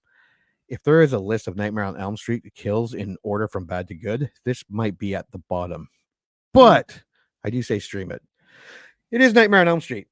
But this is like that weird, quiet, creepy cousin. You don't hate him, but you don't love him, and like I love hanging out with him, but you invite him over for family gatherings because you have to. And if you're watching Nightmare on Elm Street, you should include this one. You might skip it sometimes if you saw it last year. I don't know if this is the worst Nightmare on Elm Street. It could be number 6. I'm not sure. Freddy's dead. But yeah, even at the worst of them, I agree with you. You have to include it. Yeah. Yeah. I bought it, but it came with the collection. Yeah. So it's got all of them. So I'm not bad. And I got this on sale. So I paid, I think, $20 for that. Nice. So I'm not mad that I have it. I'll watch it again. It's not going to be anytime soon. It'll be during like a Nightmare on Elm Street marathon. I think if you're doing a Nightmare on Elm Street marathon, by all means, feel free to include this movie. You don't have to, but you can. And I think that's really the only reason you should watch this movie, unless you're also studying it for, representation of homosexuality or queerness in film. Honestly, I yeah. think this would be a great addition to that kind of class, because I think it's very interesting also how they're trying to represent it post this movie, because the audience saw it and said, this is the first time I'm seeing gayness in a horror movie, and I can identify with people and elements in it, and I'm really seeing it. And then when you actually look at it, there's so much anti-gay stuff slipped in there, Yeah. but nothing is explicitly said, which I think is so interesting. Which crash? Yeah. There are 2 crashes. I'm looking at the I'm guessing it's the one that won the Academy Award. Maybe sucked. I didn't like that one. No. Because I think there's also the Cronenberg. Am I right about that? Oh, where Was it they Cronenberg? they get turned on by car crashes? Yeah. That one That's was better. weird, but good. But That's weird. better. Yeah, but anyways, also yes, cheese toast, demon possession like Marlena from Days of Our Lives. Dare I say that one, Marlena's possession, demon possession from Days of Our Lives, was better portrayed than this in this movie. Are you talking about Days of Our Lives? Yes. Here's the mute button. Marlena, one of the most iconic characters on Days of Our Lives, was possessed by the devil. And even her possession was done better than this. Yeah. This movie frustrates I me haven't because seen it it. I'll could have agree been with so you. good. It could have been really good. It could have been. They had an idea that they snuck in. That they denied. It was so obvious now. Well, yeah. Now that I'm not like a And think about it, 11-year-old, you could have made such a cool movie, and you would have been way ahead of yourselves. You can still make it now, and it could be cool. Oh God, yeah. Yeah. Someone in the comments kind of mentioned like they should reboot it. I think it was Cheese Toast. Thank you. And I fully agree. Honestly, I think they should reboot number 2. Like remake it so that it's worth it. Remake it and make it gay. You can make Freddy Krueger. You can make him homophobic. You can make him funny. The scene at the stairs when it's kind of in his nightmare, he's like sleeping, and then the basement. Oh, that was in and the he's documentary where he was gonna, yeah. But I remember when I was watching it, I was like, this feels super intimate. Like I was like, is this one of those gay moments? Because it's feeling kind of gay. Yeah. And then I was sitting there and I was like, no, it kind of makes sense. I feel like Freddy is just into everything. He's just wide open. There are no limits for him. Yeah. So I was like, this makes sense. This makes sense for his character. Because I was like, Freddy, you're getting kind of intimate there. And Robert Englund was fine with it. He was like, yeah, if this is where we're going, let's try it. Yeah. And then the makeup artist had a moment with the actor, and I was like, ooh, smart. Good move. All right. Time for trivia. There's some actually really cool things in here. I'm excited. All right. You may start. New Line Cinema originally didn't ask Robert Englund to return as Freddy Krueger and refused to give him a pay rise. A stuntman who was cast as Freddy at the start of production. After 2 weeks of filming, Robert Shea realized this was a terrible lapse in judgment, fired the stuntman, hired Englund, and met his demands. Yeah.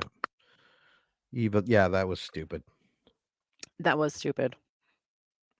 In the opening sequence, the bus driver is Robert Englund without the Freddy makeup. I never noticed that as a kid. I didn't notice that either. And then I noticed it this time. Yeah. Looks like Robert Englund. I'm like, shit, I didn't realize that. What a creepy fucking bus driver. So fucking creepy. The only nightmare film in which the lead character is male. Interesting choice. Kim Myers was allegedly cast in the film due to her resemblance to Meryl Streep. And she really does look like Meryl Streep. The original glove from A Nightmare on Elm Street, 1984, was used in this movie and was also seen hanging on the wall of the work shed in Evil Dead 2, 1987. This was in response to the use of The Evil Dead, 1981, on a television screen in A Nightmare on Elm Street, 1984, and part of a continued banter between directors Wes Craven and Sam Raimi. However, when Wes Craven loaned the glove to A Nightmare on Elm Street 3 Dream Warriors set, it was lost but eventually found by a Freddy fan, Mike Becker, at an auction in 2009. Who stole it? Tried to sell it. Probably would have made a lot of money. Oh, yeah, for sure. In an interview featured in Search of Darkness Part 2, 2020, Robert Englund states that he was fully aware of the homoerotic elements of the film and was enthusiastic about playing up these undertones in the on-screen interactions between Freddy and Jesse. Mark Patton says in Never Sleep Again, the Elm Street Legacy, which I want to see, 2010, that he had to say no to some pieces of business, such as Freddy putting his blades in Jesse's mouth, that made him feel uncomfortable. Which makes sense. Yeah. Because, I mean, if you really think about it, Freddy does menacingly flirt with all the women who are his victims. So it makes sense that he would menacingly flirt with. Yeah, and it looks like Robert Englund was fine with it, and he was fine with it, and I get our gay on. But it's like, honestly, I think because I know that in the documentary, there's mention that a makeup artist ran across the room, across and was like pulled him, said, "Oh, he needs makeup. Mark Patton needs makeup," and he's like, "Don't do that because it's going to look like you're blowing him." Yeah, and he was like, gay. "Oh, okay," because for Mark, it's like, this is a role, this is a film, this is whatever. But someone on the outside can be like, this is too gay. But Robert Englund's obviously like, this is a gay movie, or gay undertones. Let's make it gay. He's walking in thinking this is a gay movie, and Mark is gay it up. Clueless. Mark's like, this is a horror movie. Yeah, and everybody's like, kind of.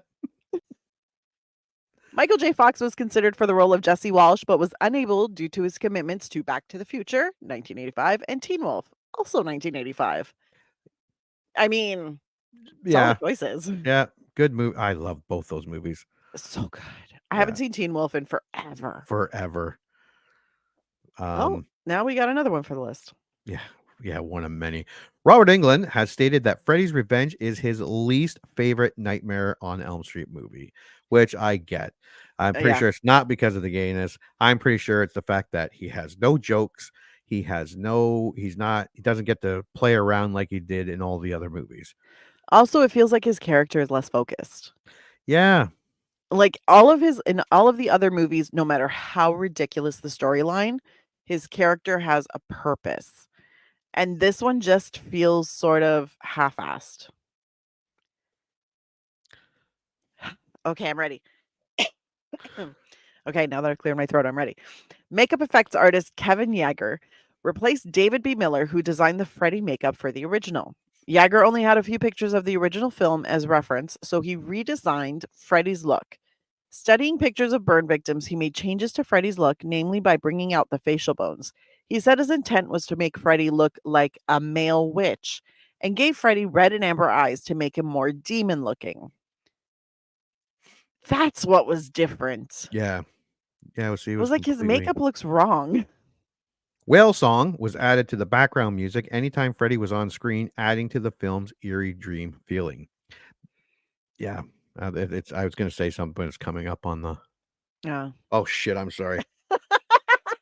But I made sure I didn't get this one. You're not sorry. Okay. I'm ready. Actually, this is very interesting. I believe it. Had this film failed, New Line Cinema might not have survived. The movie hit big enough to finally give the studio some cash flow. And in the following years, New Line Cinema rode the Elm Street train to further success. Had a hit with another horror series, Critters, 1986, cranked out John Waters movies, and turned into both a respectable and profitable mini-major during the 90s. However, all of that was uncertain back when this film was being made. Studio head Robert Shea micromanaged every aspect of the production, regularly confusing crew members by stepping over the line and offering orders which should have come from the director.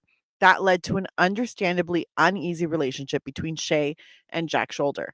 On top of this, the production was remarkably rushed, slotted for a November 1st, 1985 release date, when the first film had only been released on November 9th of the previous year. As a result, tensions were high, the hours were long, and the work was hard. There was no real time to stop and second guess the direction of the film. In the Never Sleep Again documentary, Robert Englund recalls several moments during filming, such as the pool sequence where Freddy appears to teenagers outside of their dreams, where he struggled with playing the part because so much of it felt like it was going against the rules set in the first installment. Yeah. So if this movie did fail, New Line Cinema was probably going to fold. That's why they say New Line Cinema is the house that Freddy built. It's very true. And I mean, honestly, after reading this, it kind of makes sense why I got that feeling from the film that it was very disjointed and it wasn't cohesive. Yeah.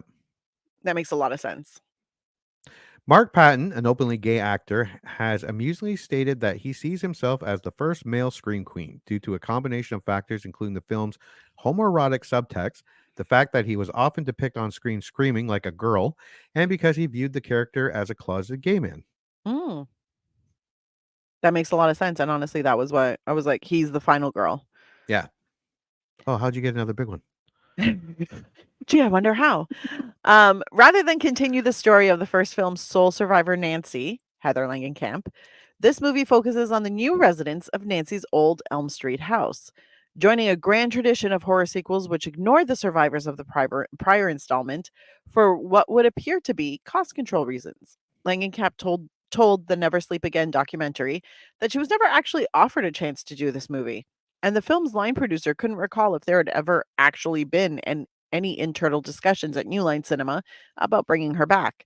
It has been hypothesized that David Chaskin and Jack Shoulder's new concept of Freddy, possessing someone in the real world versus killing them in their dreams, seemed so different from the first film that bringing Nancy back wouldn't make a lot of sense. No, she'd be confused. It would make no fucking sense. Like her character would be like, how's this happening? That's not what happened to me. Yeah. The film was extremely well received in Europe as residents of those countries caught and loved the sexual overtones. This overseas popularity is what convinced producers to continue making sequels to this movie. Yeah, those wacky Europeans. The line, "You've got the body, I've got the brains," was Robert Shay's idea. I think it was Pet Shop Boys. This is the only film in the series not to use Charles Bernstein's original theme or a variation of it. That's what I was going to say. There was no Nightmare on Elm, that creepy that is in every movie except this one. And it is a creepy. It's so iconic and familiar. Yeah, I think this movie lacked a lot of creep factor. Yeah. The last film in the original A Nightmare on Elm Street series, in which Nancy's house is the focal point of Freddy's terror. The rest of the series focuses more on the town of Springwood, with the house making an occasional appearance. In the hybrid film Freddy vs. Jason, 2003, it was a reference that Laurie lived in Freddy's house, but the scene was cut from the theatrical release. It does, however, appear in the deleted scenes section of the DVD release. Interesting. I love that movie. I love that movie too. I went to the theater and watched it a couple weeks ago. It was so bad good. It's one of my comfort movies. Yeah, it's great. I love it. The school used in this film is also the same school used in The Karate Kid, 1984. Huh. Look at that. Yeah. Oh, look. Another big one for Anna. Who knew? So weird. Okay. The dance scene was meant as an homage to Risky Business, 1983. Sensing impending embarrassment, Mark Patton was reluctant to film it, which resulted in its being repeatedly postponed. It was initially stated in the Never Sleep Again, The Elm Street Legacy 2010 documentary that Patton choreographed the scene himself and told the filmmakers to just roll the camera while he gave it his best shot. Patton later changed his story. In an interview with Without Your Head, he states, "There's nothing Jesse does in this movie that's not scripted. If you look in the screenplay, it reads, Jesse bumps his ass against the door 3 times, then gets on the bed and pretends to masturbate. None of that was mine. While the scene has haunted some of the involved parties for years, Patton says it enjoyed extended popularity at gay clubs at the time. Yeah. I mean, if that's really what the script says. Well, he kind of contradicts himself because he did say in the documentary that he came up and choreographed that entire scene himself. Yeah, but I can see where that's actually not. Or he could have read it. He could have read it and then choreographed it. Absolutely. Because if that's all it says, like Jesse bumps his ass against the door 3 times, then gets on the bed and pretends to masturbate, and they're like, but it's a dance. You have to choreograph the dance part and the movements between those. Yeah. And this is where I'd say to the director, you're full of shit. Jacques. Like you never, like you didn't think this movie had any gay undertones. Oh, I didn't know. I didn't know. You're full of shit. Film debut of Kim Myers. Let's see. No, it was. It's gonna be like a gigantic 2-pager. It was look at you giving me a shorty now. Look at that. Heather Lang, it's still longer than your last one, but whatever. Yeah. Heather Langenkamp was never asked to come back, and the producers never thought of adding her to the story. She returned in a Nightmare on Elm Street 3, Dream Warriors, 1987, instead.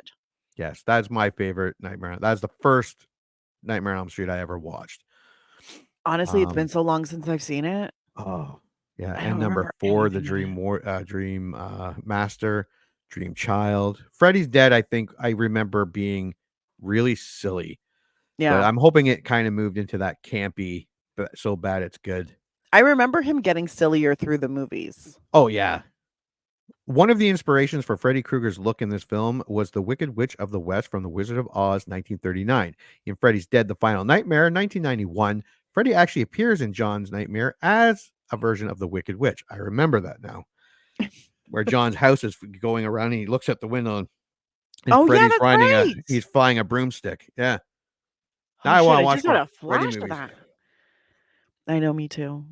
Also, I was just scrolling through and I was like, ooh, Friday the 13th. I could do another marathon.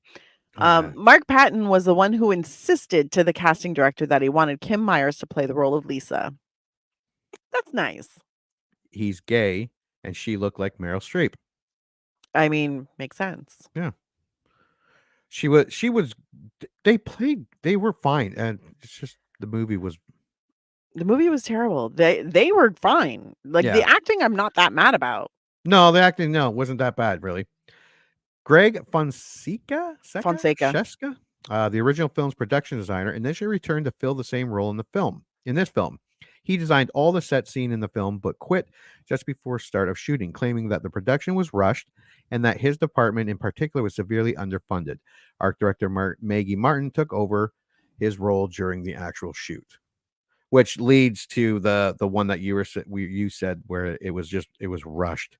Yeah, try to get this movie out. Oh, look. I got this. Okay. According to a Fangoria magazine in 1989, it was revealed that screenwriter Leslie Boehm wrote an early script titled A Nightmare on Elm Street 2, Freddy's Baby. My concept was an homage to Rosemary's Baby, 1968. I came up with a plot that had a new family move into the house, a teenage boy, his pregnant mother, and a stepfather the boy didn't get along with. It was a real bloody, scary idea, much more physical and realistic because the dream reality stuff was less central to these movies then. My story was more of a possession scenario with Freddy getting inside the mother's womb, controlling the fetus. But New Line passed on it because executive Sarah Risher was pregnant at the time. And I understand the idea upset her, so they went with David Chaskin's concept instead. Boehm would later write A Nightmare on Elm Street, The Dream Child, 1989, which also dealt with the idea of Freddy going after an unborn baby. Interesting. I don't think I would have. No. You're still getting away from Freddy and the dream world. Yeah. Yeah. Joanne Willett is one of the girls seated in the back of the school bus driven by Freddy at the beginning of the film. She appeared in the ABC sitcom Just the 10 of Us, 1987, a program which not only featured numerous references to A Nightmare on Elm Street, but also co-starred Heather Langenkamp from the first, third, and seventh films and Brooke Thies from the fourth film. Wow. I watched some of Just the 10 of Us. What was Just the 10 of Us? Was that the... It was literally like a couple with 8 kids, I think. Yeah, it was from Three's Company, right? Maybe. Played Chrissy. And the guy from No. Dallas? No, that's Step by Step. That's Step by Step. Okay. Just That the was 10 a of different us. one. Just the 10 of Us was from the 80s. Oh, okay. And it was literally like a family that lived in a big old house, and the couple had been married forever, and they had like 8 kids. It was ridiculous. Anyways, Sounds like the Brady Bunch. a little bit. Wes Craven directed A Nightmare on Elm Street, 1984. Didn't like this film. Craven stated that the film script was substandard and took too many liberties with the character of Freddy Krueger and broke many of the rules set up in the original. He hated the pool scene, feeling he couldn't take Freddy killing teens taller than he was seriously. I mean, valid. Yeah. Yeah, if you actually created Nightmare on Elm Street and Freddy Krueger and then watch this, yeah, I'd be pissed too. I'd be super pissed. In A Nightmare on Elm Street 1984, the front door of the house was blue and the convertible was red. In this film, the color of the front door is red and the convertible is blue. I did not pick up on that, but now we know. Nor did I. And knowing is half the battle. Brad Pitt, John Stamos, and Christian Slater all auditioned for the role of Jesse. John Stamos ended up playing a character named Jesse in the TV show Full House and Fuller House. Yeah, I don't think Brad Pitt or Christian Slater, yeah, they might have dodged a bullet. They totally did. Even John Stamos. Yeah. The movie takes place 5 years after Nightmare on Elm Street 1984. Yeah, that was just weird. That was super weird. Yeah. It was very weird. One of 3 films in the franchise, the others being Freddy's Dead, The Final Nightmare, 1991, and Freddy vs. Jason, 2003, in which no characters, aside from Freddy himself, reappear in or return from other films in the series. Even though Johnny Depp has a cameo in Freddy's Dead, he does not play Glenn from A Nightmare on Elm Street, 1984, but another character. Yeah, Johnny Depp plays the Don't Do Drugs commercial in Freddy's Dead. This is the second film released in 1985 that stars Robert Russler. The first film is Weird Science, 1985. He was the jerk in that movie, too. Robert auditioned for the role of Ron Grady on the last day of shooting Weird Science, and Robert Downey Jr. drove him to the audition. Oh, that's fantastic. Yeah. Look at all the connections. Wes Craven refused to work on this film because he never wanted or intended for A Nightmare on Elm Street 1984 to have a sequel, and even wanted the first film to have a happy ending. He also didn't like the idea of Freddy manipulating the protagonist into committing the murders. He did return to the franchise as the writer of A Nightmare on Elm Street 3, Dream Warriors, 1987, and as the director of Wes Craven's New Nightmare, 1994. But he set the latter in a reality completely separate from the original, and its 5 sequels where cast and crew of A Nightmare on Elm Street basically play themselves. Yeah. This is the only film in the series where Freddy kills each of his victims outside of their dreams. Yeah, no one gets killed in their dreams in this movie. Which is bullshit. Yeah. Freddy is only on screen for 13 minutes of the film's 87-minute runtime. And it feels it. Yeah. It shows. Yeah. The sequence where Freddy terrorizes the pool party was viewed by the cast, crew, and many fans as the most nonsensical scene in the movie. It was believed that it broke the rules set forth by Wes Craven in the first film, namely because Freddy was attacking people while they were awake. Correct. Yeah. Robert Russler, who portrayed Grady, revealed when he watched the film in theaters with his dad, he glanced over during his character's death scene when he was banging on the door and yelled for his father's help, and his real dad was crying. Oh, that's so sweet. Despite the film's title, it is never revealed upon whom Freddy is seeking his revenge. In A Nightmare on Elm Street 1984, Freddy got back at several parents who burned him alive for murdering their children. But in this sequel, the Walsh family has just moved in and have nothing to do with either his original death nor his demise in the first movie. Amen. Yeah. Hallelujah. Somebody Yeah. said it out loud. Yeah. The scene with the possessed parakeet was based on the film The Birds, 1963. Clue Gulager had his eye injured during filming of the scene. Producers later regretted even putting it in the movie as it was too, and I quote, goofy. Yeah. Correct. And Clue got fucking injured doing it. Jesse has a hat and a separate green and red sweater in his closet, a reference to the fact that Freddy Krueger is possessing his body while he's sleeping. Yes, but he doesn't put on the hat or the sweaters. No. The film is the first time showing the film is the first time showing Freddy Krueger when he's amassed enough power, having the ability to warp or control reality. Though he can sometimes control reality from the dream world, this situation is when he's not completely in the dream world and he's able to go into the real world by possessing someone and or through massive influence stemming from fear of him. Notably, during the final confrontation when Lisa goes to the abandoned factory to save Jesse, she's constantly being bombarded with frightening images and put in a perilous situation that isn't real. That's not very clearly communicated in this movie. No. At all. Jesus.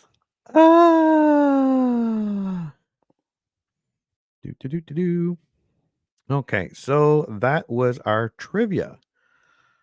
Okay. Where are we now? Where did you go? Where do you go? Oh. All right, we watched Scream Queen, My Nightmare on Elm Street. What did you think of it? It was so interesting. It wasn't just a documentary about A Nightmare on Elm Street 2. No. This was a documentary about Hollywood in the early 80s. Mm-hmm.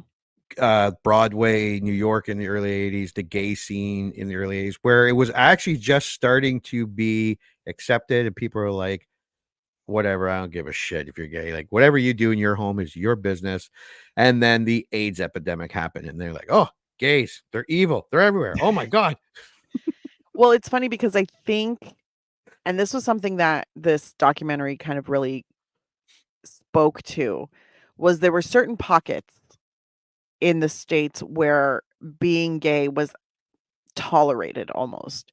And within those pockets were smaller pockets where you could be, celebrated about being just who you are, and it was accepted. But it was still very taboo. Like, you could be gay in Hollywood, you just couldn't be openly gay. It did limit your career, and it did limit, like, even people they were like, "Oh yeah, no, that guy's totally gay." And it was like an unwritten rule. It was information that was widely passed. You still couldn't say it out loud. No. Because the rest of the world couldn't know, because it would really affect that person's career. But then with the AIDS epidemic and then Rock Hudson kind of kickstarting it, AIDS kind of brought out who is actually gay, and then all the homophobia in Hollywood really rose to the top. Oh yeah. And it just exploded. And it really did affect a lot of people's careers. And, it the TV evangelists were loud and proud, and all of the homophobic people were loud and proud. And, there was a lot of this is a punishment from God stuff. So it really spread. So I guess anything that was connected to gayness automatically got villainized. And I think this movie and also the cast of it ended up kind of getting rolled into that. Yeah. But it was just let's give you, like, that's one thing I liked about this documentary. It gave you a snapshot of the time, the places where the people were living, and their stories to set you up for why this film is considered a gay movie, how it got there, how it started, or how it was meant to start. For the record, David Chaskin, the writer. Yeah. Fucking hate him. Yeah, he comes across as a bit of a douche. So much of a douche. The director, he's a liar. Yeah. Like, even like Robert Englund, the guy who played Ron, Robert Rousler, Yeah. I believe Ken Myers, they were all aware of the gayness, or even if not during, definitely after watching it. Yeah, Mark Patton kind of got, and then like even his agent said, you can still act in movies, but you're going to be a character actor. You are not going to be a lead. You cannot play straight. Yeah. You are gay, and you are gay on screen. So that is not going to happen for you. He chose to disappear. And rather than be a character actor, which is too Mhm. bad because he was good. He could have Yeah. been. I prefer character actors. I mean, so do They I. make them. Don't get me wrong. Brad Pitt, Harrison Ford, like their lead actors are fun. There are some lead actors, but there are a lot of lead actors that are in a movie that are overshadowed by amazing character actors, and that goes for male and female actors. There are very few lead actors in the world that are not typecast. There are very few that actually have a lot of Yeah, there's only a handful of actors that can do anything they want. Yeah. Yeah. They are really few and far between because oftentimes the people who become movie stars aren't necessarily the most talented, and they're not necessarily the most skilled. Well, in this documentary, he went to see an agent and knocked on the door, even though there was a sign that said "Do not bug us." And then the guy took one look at him and said, "Oh, okay, come back tomorrow." Because just by looking at him, he knew they were going to, just by his looks alone, Mhm. he was going to make a fortune. Yeah. And he did a bunch of commercials. Peppermint. Yep. What was it? Spearmint gun. I can't remember what it was. But yeah, it was. I really liked the documentary. I like the documentary more than I like the movie. Same. Well, no, because in the documentary you get to see like all of the queer people and all of the like the people who identified this movie themselves, the audience who identified it as a gay movie. They share why, and they share, what they picked up on. And then you see the interviews with, Jack Shoulder, the director, and David Chaskin, the writer, and you see the actors kind of commenting on the time and the working on it. And you kind of see where there's like, oh, like some of them were into it and they were like, oh yeah, this is definitely a gay movie. There's all kind of gay undertones. Like we're not saying it, but we're saying it. And then you have Jack Shoulder who's like, no, none of that. And you're like, I didn't know. what? And even the Ron was saying, "Are you kidding? The bar was the most popular gay bar. We filled it with the most like gay people, lesbian people, trans people, drag people. Yeah. Oh, I just thought we were just making a movie, man." I'm like, oh, Yeah, dude, it take was some so responsibility. there was a serious disconnect. Yeah. Because I don't think he wanted to be associated with it. He's like, no, man, it was just what was in the script. So I put that on the screen. And you were just like, what? And then David Chaskin changing his thing where he's like, there's no gay undertones, there's no subtext. Then when it kind of became almost a cult favorite or people were talking about it positively with the gayness. Yeah, then He's like, yeah, there was a subtext. I did it. And then eventually it was like, oh yeah, no, and I love this. I love this now. And then the quote that he ends up putting in that he's like, there was no or there was subtext, but it wasn't that thing. It went bad because of the casting or something like that. And I was like, oh Yeah, my that Mark God. Patton made it. Yeah, more that he gay. made it more Or gay. he made it actually gay. He made it actually gay. Like Yeah. there was no, and you're just like, what in the actual fuck? And then that apology he gives him is some bullshit. Because Yeah. he's still trying to wiggle his way out of it. And then he used the word perceived. And I was like, are you fucking thanks, cheese toast. I was like, are you fucking kidding me? Because this is some bullshit. This is some bullshit. And it was very angering. And there are many, many stories about, Hollywood actors, writers, all of that personal things, where their personal lives kind of end their careers or put a serious stop to them for a while. And you hear about it a lot and to kind of have the perspective of everybody who was in on it, in on the project that kind of put a stop to someone's career, partially through his own choice. Yeah. I mean, he was like, I'm not going to deal with it. But also he's been getting hate about it and being who he is for the last, what, like 40 years? Like, that's hard. Yeah. And I'm like, could you imagine how much worse it would have been if he had kept trying to act? Oh yeah. I'm like, oh my God. But it was so interesting to see, and it was so interesting to see how the fans see the movie and what they feel about it. Yeah. And Because there were how because there were some where they were saying some fans would come and say that they hated this movie. Yeah. They just hated it. But there were fans that appreciated it. Some appreciated it on certain levels. And then there were some that really liked it. Then there were some that were people who were gay, who were like, "Oh, like it's a gay actor and a gay horror movie," and yeah, they really started to like it. Yeah.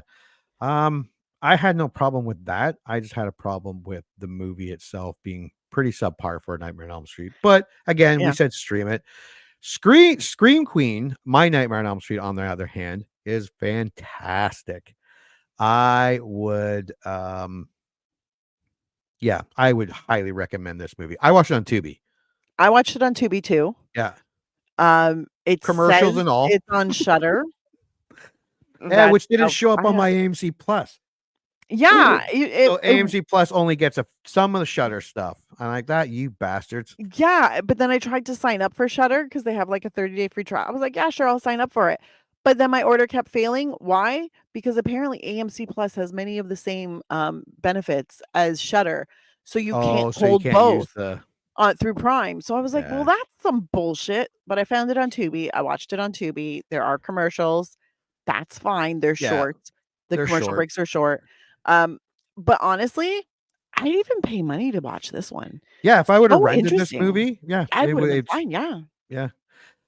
This also makes me want to watch Never Sleep Again, that documentary.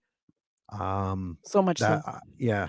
So yeah. And as much as we said stream it and it's not a Nightmare on Elm Street, it does make me want to watch more Nightmare on Elm Streets. And I have them all now. So I think we should. I forgot to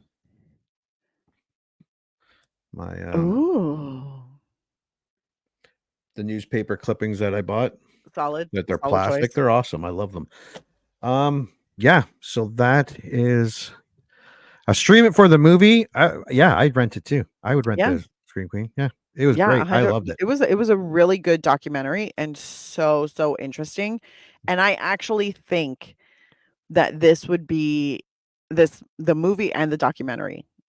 Great material for a class on queerness in film. I'm just saying. Professors, get out there. All right. Well, thanks for coming back to 1985 to watch or preview A Nightmare on Elm Street 2, Freddy's Revenge. We have 2 stream it's. And then we talked about my Scream Queen, My Nightmare on Elm Street, which we both said was fantastic. And we would say rent it if you can't find a stream. It's worth a rent it. 100%.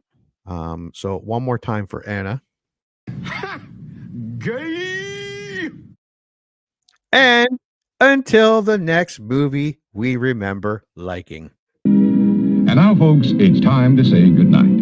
We sincerely appreciate your patronage and hope we've succeeded in bringing you an enjoyable evening of entertainment. Please drive home carefully and come back again soon. Good night.